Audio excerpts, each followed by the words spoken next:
So if you want to make 6 figures, you can't just be talking about you want to make 6 figures. You hear what I'm saying to you tonight?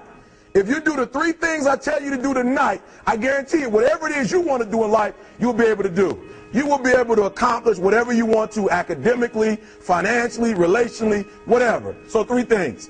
All right, now I'm going to tell you this story. I got to get out of here. And the story is about, you guys have probably heard about this before. It was a young man who, he wanted to make a lot of money, and so he went to this guru, right? And he told the guru, I want to be on the same level you on. And so the guru said, if you want to be on the same level I'm on, I'll meet you tomorrow at the beach at 4 a.m.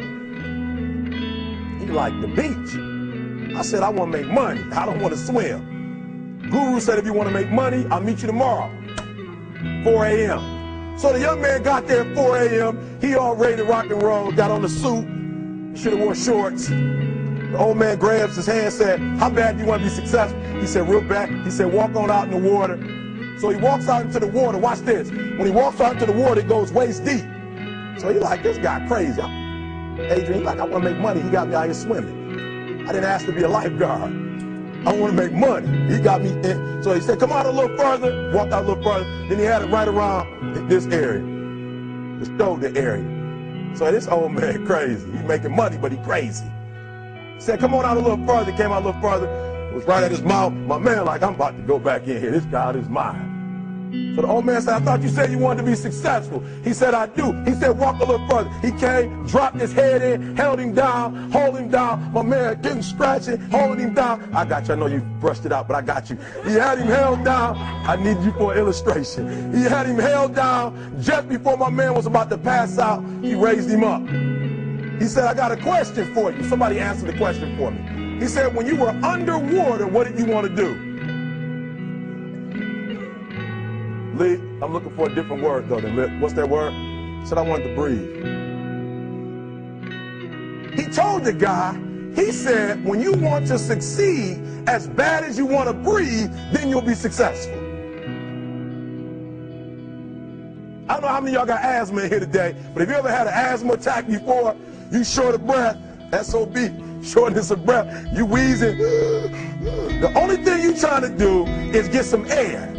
You don't care about no basketball game. You don't care what's on TV. You don't care about nobody calling you. You don't care about a party. The only thing you care about when you're trying to breathe is to get some fresh air. That's it. And when you get to the point where all you want to do is be successful as bad as you want to breathe, then you'll be successful.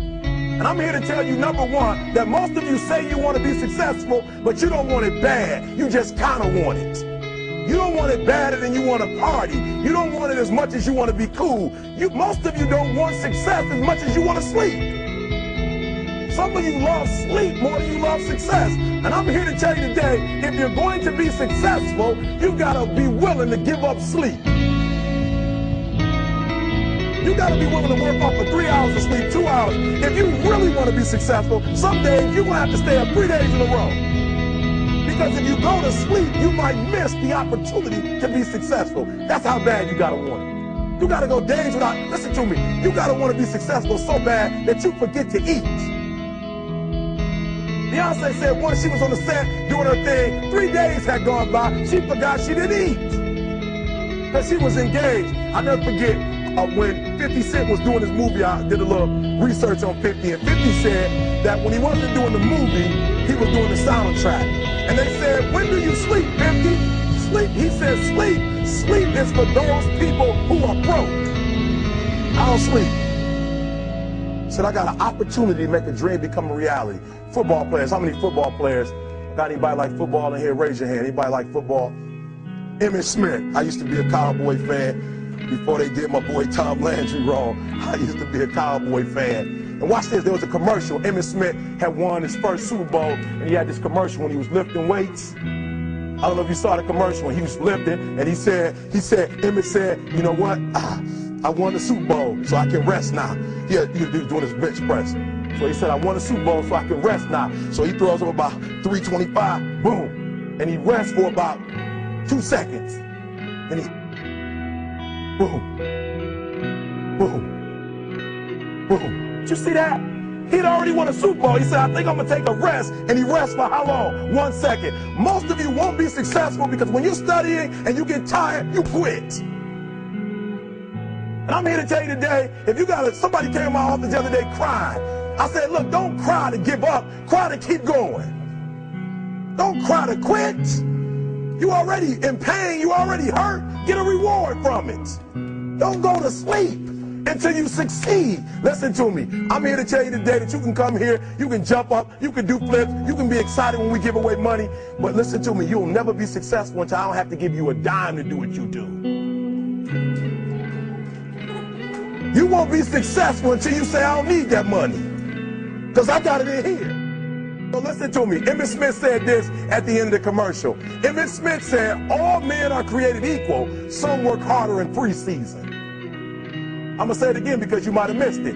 All men are created equal. Some work harder in preseason. So that means that there are some people who are going to see the professor, going to see the TA. And even when the professor says, I don't meet with you, my TA meets with you, you say, I don't want to talk to your TA. I don't pay the TA.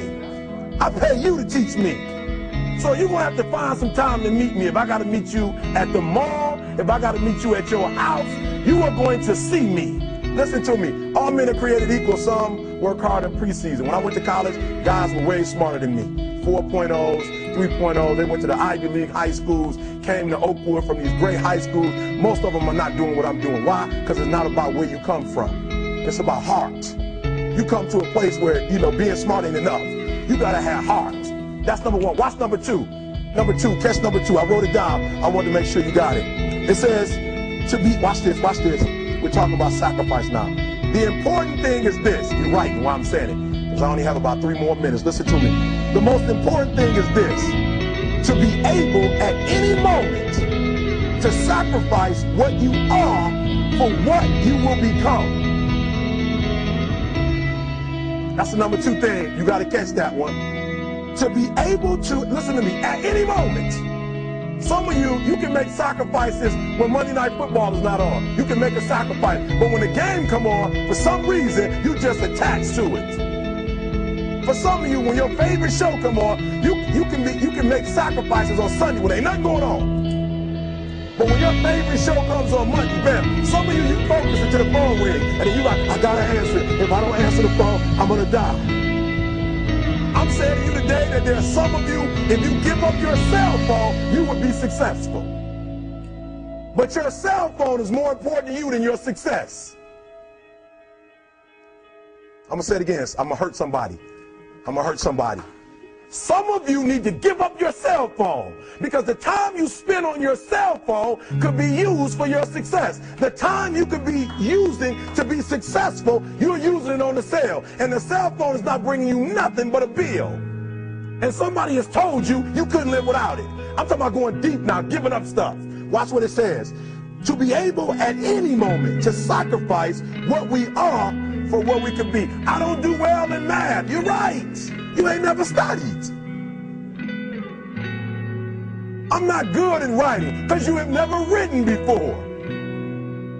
But I dare you to fail in writing for a whole year to see if you can get to the end. I dare you to fail. I dare you to take that same class over and over again. I dare you to stop dropping classes like you soft.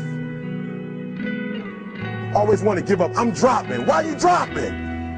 I'm so grateful that the slaves didn't drop and quit. Say, I'm just going to stop. I'm a slave. I'm just going to be a slave. I'm going to quit. Listen to me. The slaves said, we will live because one day we will become. We won't always be slaves. So today, although we're slaves, we're going to act like we're free. And one day, our children will be free. If the slaves would have just said, we quit, we give up, we would have died in the Middle Passage. But some slaves said, I don't care what we go through, we're going to survive this. 400 years of slavery, we're going to get through this. And you can't get through it 1825. You can't get through a writing class, and you got tutor after tutor, resource after resource. The problem is, you ain't never felt no pain before. You're soft. It's a soft generation. You quit on everything. Our people did not quit. Harriet Tubman not only made it, she went back and got some more. She said, you know what, I made it, but I'm going to walk all, listen to me, shh, not ride the bus. I'm going to walk all the way back down to the South, to get some more. And you quitting on 1825? Now watch this. You quit after you, listen to me, you get a sleeping bag and you wait for them. You wait for the first WRA instructor to come in and you come out your sleeping bag, I need help. You quit after you do that. You quit after you had, listen to me, a WRA party. I'm having a party. Everybody come over. I got food, everything. And let them get over there. Let it be all the best writers. All right, I fooled y'all. I want to have a writing party.